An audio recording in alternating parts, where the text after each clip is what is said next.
On January 15, 2020, a police officer was an eyewitness to a particularly brutal and merciless murder, which stood out as one of the most heinous acts of the decade. Despite the killer's identity remaining undisclosed at the time, law enforcement harbored suspicions. To gather more insights, they summoned rapper Kesu's father for questioning, aiming to reveal that his own son was involved in the homicide. The ensuing events marked a stunning and unforeseen turn in the history of interrogations, leaving a profound impact. Abdul Robinson Sr. held a prominent position within a violent gang in Jacksonville, Florida, and involved his sons, including Hakeem Robinson, known as Kesu, who was a rapper engaged in an online feud with fellow artist Charles McCormick, aka Lil Buck. McCormick had released a diss track targeting Hakeem. A short time later, dashcam footage captured McCormick's fatal shooting by an individual armed with an assault rifle, who was later identified as a man linked to Hakeem. Following this, Hakeem and 3 other individuals were arrested in connection with the murder. Subsequently, Hakeem's father underwent questioning, where authorities conveyed their belief that his son was responsible for the brutal killing and might face a life sentence in prison. However, the unexpected response from Hakeem's father took law enforcement by surprise. Mr. Robinson, Detective Joel from the State Attorney's Office, is present to administer a sworn statement from you. If you could kindly raise your right hand, please. Mr. Robinson, do you affirm to honestly convey the complete and accurate details, withholding nothing relevant to the matter at hand? This affirmation carries a legal weight similar to taking an oath in a courtroom, and it's crucial to comprehend that providing false information of significance constitutes perjury, a felony that can result in a prison sentence of up to 5 years. Are you clear about the implications of this? The detective proceeds to query Abdul, verifying his commitment to the sworn statement and ascertaining his sobriety and freedom from coercion. After confirming these foundational aspects, the detective proceeds to review certain particulars before transitioning to a discussion concerning the homicide of Charles McCormick. The detective inquires whether Abdul possesses knowledge of an individual relevant to the case and his nickname. He further probes if Abdul is familiar with a song released before the individual's fatal shooting in January 2020. Abdul affirms his awareness and explains that the song was a diss track. The detective proceeds to question whether Hakeem Robinson, Abdul's son, was aware of the song. Abdul confirms his son's knowledge and states that his son disliked the song. Prior to Charles McCormick's killing, a prolonged feud existed between 2 rival gangs, ACT and KTA, resulting in several casualties. As the leader of ACT, Abdul Robinson likely possessed certain insights into the ongoing conflict, although he asserts that he never participated directly. However, as the circumstances draw nearer to McCormick's murder, Abdul's clarity diminishes. He acknowledges that his 2 sons shared the song with him, but none of them approved of it.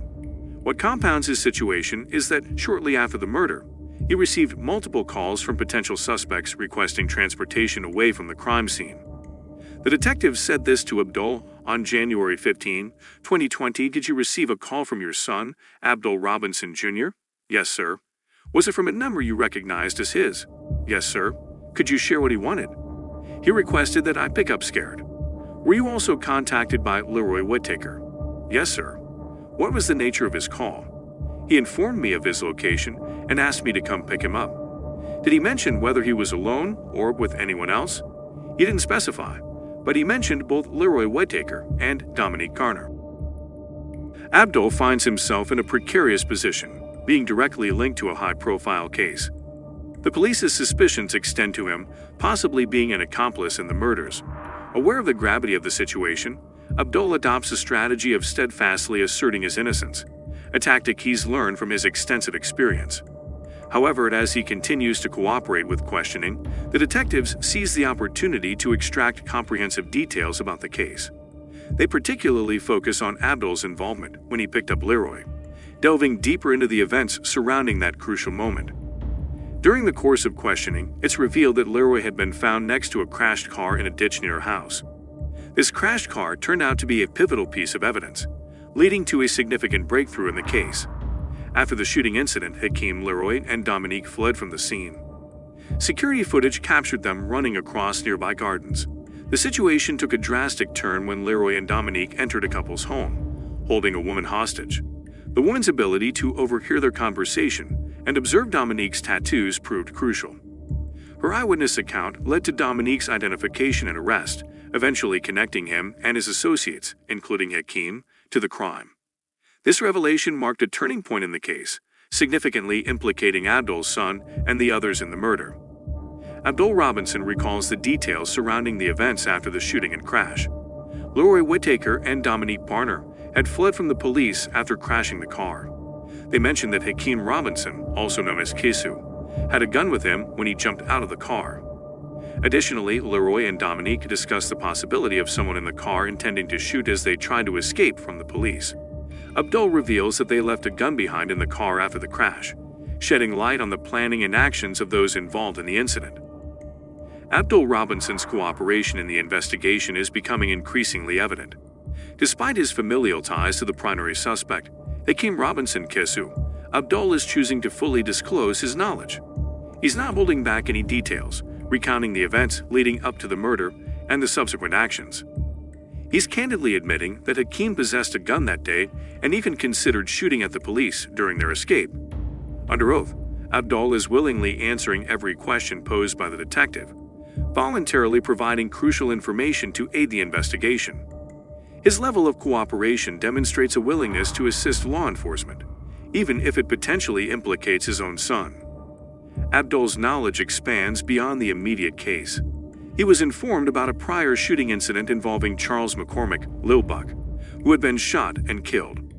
Leroy Whittaker provided Abdul with the details of the incident, explaining that McCormick had been shot in the past. In this conversation, Abdul learned that Leroy Whittaker had previously shot McCormick, which stemmed from a dispute related to a song. Abdul was already aware of McCormick's identity when he received this information, indicating a level of familiarity with the victim's history before his murder. With his statements, Abdul Robinson has inadvertently provided a clear motive for the shooting of Charles McCormick. He openly acknowledges that the song and the long-standing feud between Hakeem and McCormick were the driving factors behind the shooting. Significantly, Abdul reveals that Leroy Whittaker had previously shot McCormick, adding a layer of prior animosity. However, what proves even more damaging is Abdul's statement about his knowledge of the victim before Leroy even mentioned it. By confessing that he was aware of McCormick and the possible plans for revenge, Abdul unintentionally implies premeditation. This admission not only puts Hakeem's future at risk, but also exposes a shift in Abdul's loyalty, as he fully cooperates with the detectives, possibly sacrificing his reputation and sealing his son's fate in the process. Robinson acknowledges being troubled by his son Hakeem Robinson's social media activity, particularly his Instagram stories that alluded to violence and killings. These stories, posted by Hakeem himself, deeply concern Abdul. He confirms trying to communicate with Hakeem about the content, but Hakeem didn't deny his involvement and didn't take down the posts. In the course of the investigation, Abdul, along with his attorney, watched a dashcam video capturing the murder of Charles McCormick. This video enabled him to identify the shooter, who was his own son, Hakeem Robinson. Abdul's admission about recognizing Hakeem as the shooter directly implicates his son in the murder, adding a significant layer of evidence against him. Abdul's immediate and unwavering responses dealt a double blow to his son Hakeem's case, severely impacting the evidence against him. Not only did Abdul voluntarily provide crucial information to the police about Hakeem's Instagram story and the lack of denial regarding McCormick's murder, but he also unequivocally identified Hakeem as the shooter in the dash cam footage capturing the murder. Following this interview, Hakeem faced additional accusations, including the killing of a 16-year-old named Adrian Gaynor, and pleaded not guilty to both first-degree murder charges. While the legal proceedings continue, Hakeem's life has been drastically upended due to his father's willingness to share vital information with the authorities. In a nutshell, the story takes a twist as a father named Abdul Robinson Sr. is questioned by the police. His son, Hakeem Robinson, a rapper, is suspected of being involved in a brutal murder that happened on January 15, 2020. Abdul's answers during the questioning reveal important information about the case. He tells the police about his son's actions, and even identifies him as the person in a video that shows the murder. This unexpected honesty has a big impact on the case and Hakeem's future. Abdul's choice to share this information shows how complicated family loyalty can be, especially when faced with tough choices. The situation is a reminder that seeking the truth can have big consequences. If you found this overview informative, please subscribe, like it, and stay tuned for more insightful content. Don't hesitate to share this video to spark discussions about legal matters. Thank you for watching.